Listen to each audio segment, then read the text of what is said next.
friends, welcome back to my channel. Let's talk books with Shannon. I am Shannon, and in today's video we are going to go over my honorable mentions. I would say like a week or so ago I put out my top 24 of 2024, and I had trouble. I read over 140 books, so I had trouble narrowing it down to my top 24 books. But these are the ones that didn't quite make the cut.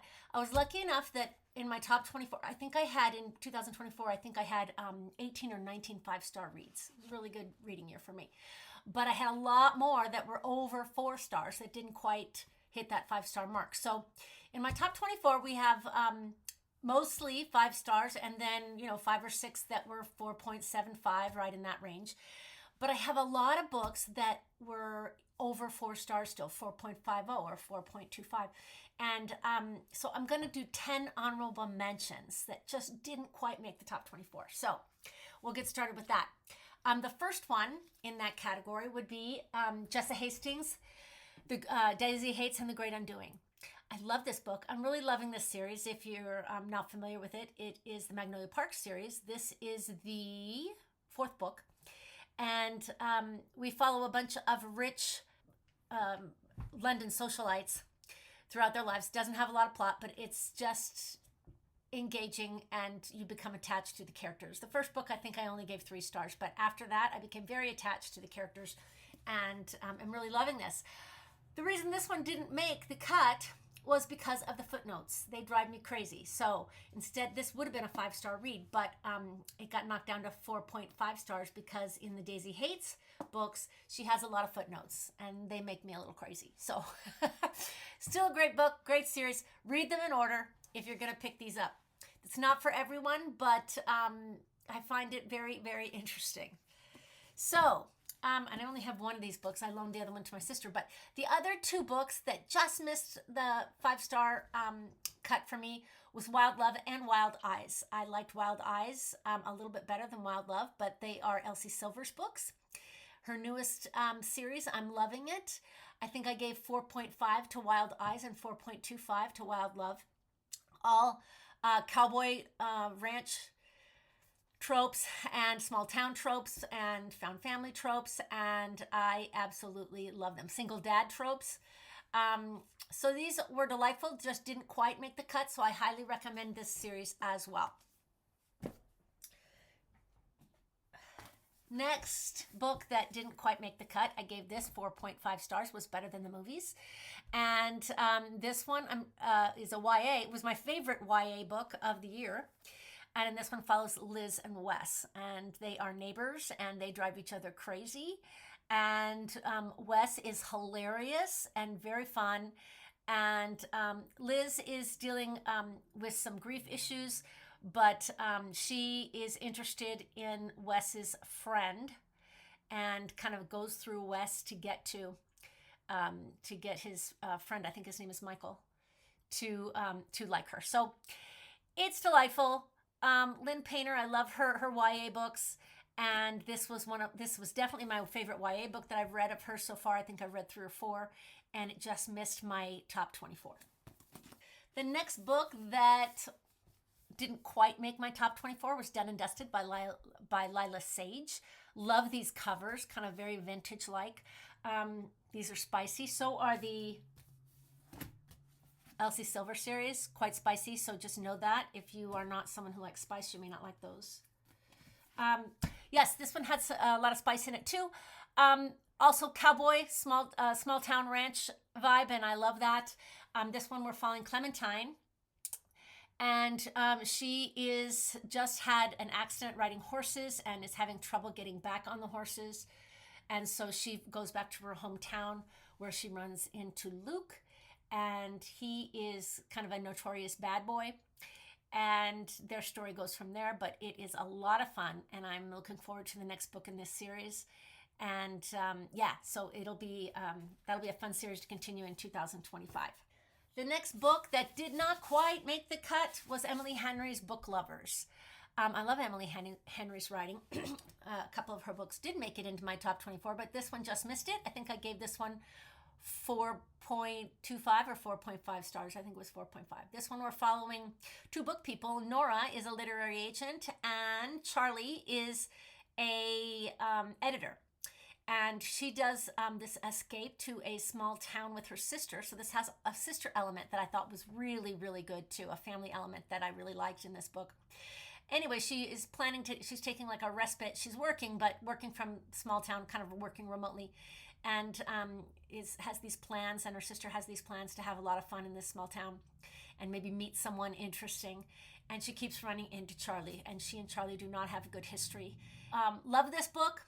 And I'm looking forward to Emily Henry's new book coming out. Okay, another book that did not quite make the cut is Sarah Adams' Practice Makes Perfect. I really like Sarah Adams' writing. I've read, 3 or 4 of her books. This one just missed my top 24. But, and these books are closed door or very low spice. So if you are that kind of a reader and you don't like a lot of spice in your romance books, then this one would be a good one for you. Also, When in Rome, who didn't quite make my honorable mentions, but I think it landed on 4 stars for me, and this one was over 4 stars. And this one we're following Annie and Will. And Annie owns the flower shop, and she leads a very quiet life. And after she hears her latest date say that she's unbelievably boring, she decided to step up her game a little bit, and she hires her brother's wife's bodyguard to tutor her in that area in dating. So it's a lot of fun, and I just really, really giggled a lot at this book. So this one I think came in at 4.5 stars for me.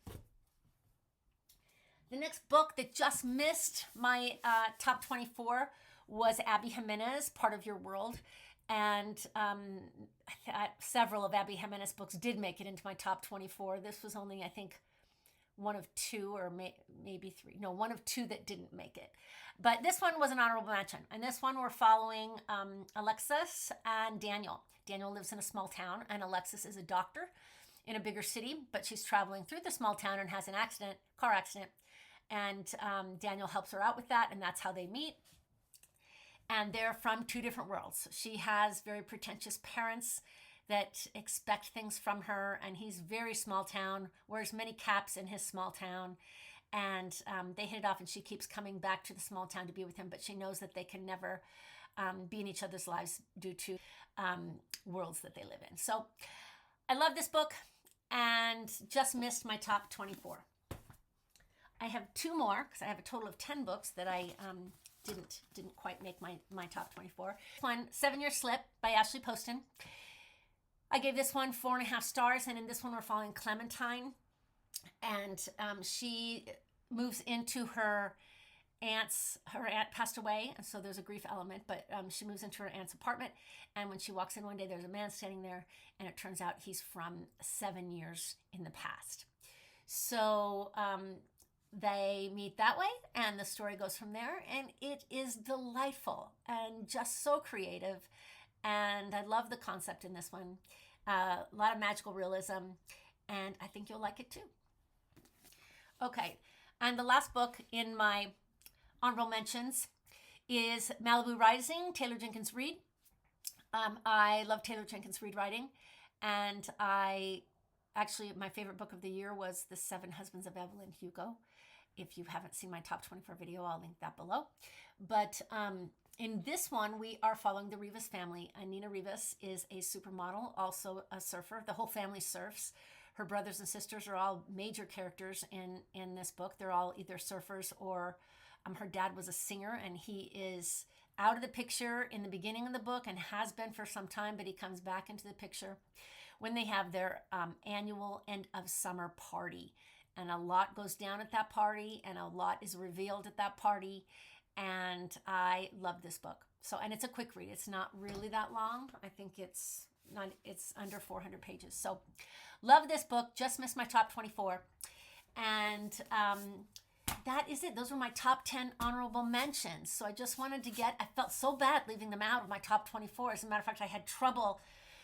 Many of those almost made my top 24 and I pulled another one. So anyway, so I wanted to go over my top 10 because my 10 honorable mentions because I had a hard time picking my top 24. So anyway, folks, in next couple, I think within the next few days to start the year off, we'll have a 25 books that I want to read in 2025. So until then, thanks for tuning in.